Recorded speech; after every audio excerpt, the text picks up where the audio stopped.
そしたらこれで完成なので、エンターキーを押しましょう。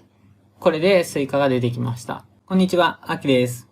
今回は VLOOKUP の別のシートから参照する方法を紹介していきます。それでは実際にやっていきましょう。前回やった VLOOKUP の基礎的な使い方では、同じシートから参照する方法をやったのですが、今回は別のシートから参照する方法になるので、少し難しくなってます。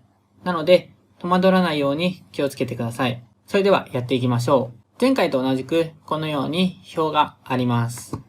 で、ここの商品番号が例えば1、2、3と入力されていたときに、この商品番号の食べ物や値段というのは何になるかというと、今回はシート2というところを見れば、1番の商品はスイカで700円というのがすぐわかります。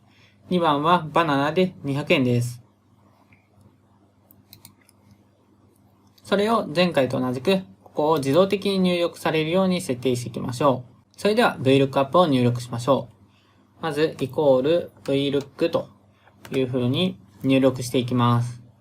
入力ができましたら、まずは検索値です。検索値は商品番号になるので、1を選択しましょう。そしたら、カンマを押します。次は範囲ですね。範囲は一覧になるので、シート2の一覧をすべて選択しましょう。選択しましたら、F の4で絶対参照に固定しておきます。固定されているかどうかは数式バーを見ればわかります。なので、ここをしっかり確認しておきましょう。次は列番号を入力します。カンマを押して列番号に移りましょう。列番号は今回食べ物を入力したいので、1番、2番、左から数えて2番目の列にあります。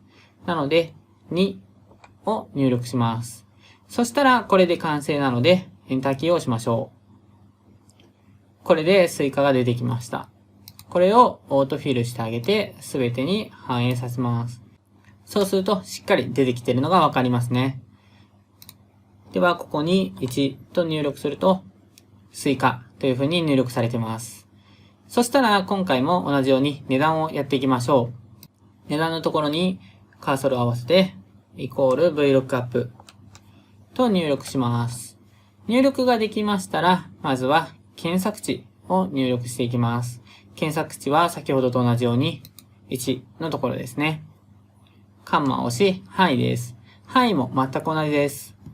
シート2の一覧のところをすべて選択しましょう。同じように、これもオートフィルを後でやるので、絶対参照にしておきます。そうしたら、カンマを押します。列番号は、今回は値段を調べたいので、左から1、2、3、3個目になります。ですので、3を入力いたします。これで完成しました。そうしましたら、エンターキーを押しまして、700円と出てきました。これもオートフィルしておきましょう。そうするとすべての値段が出てきます。しっかりと商品番号を入力すれば、このように出てくるのがわかります。このように別のシートから参照するときも全く同じやり方でできます。ただ別のシートから参照するときはどうしてもややこしくてわかりにくいと思ってしまうこともあるのですが、しっかりと数式バーを見て、今自分がどこをやっているのかと認識しながらやっていただくとすごくわかりやすくなります。ミスも減りますし、どこを何を入力するのかというのがわかるので、しっかりと数式バーを見ながら自分の入力している箇所、何を求めているのかというのを把握しながら解いてみましょう。そうすると別のシートから持ってくるときもそこまで難しくなく解くことができます。この動画が少しでも参考になったなと思ったら高評価とチャンネル登録ぜひお願いいたします。VLOOKUP の使い方に関しては別にも動画を上げているのでぜひ見てみてください。最後まで見ていただきましてありがとうございました。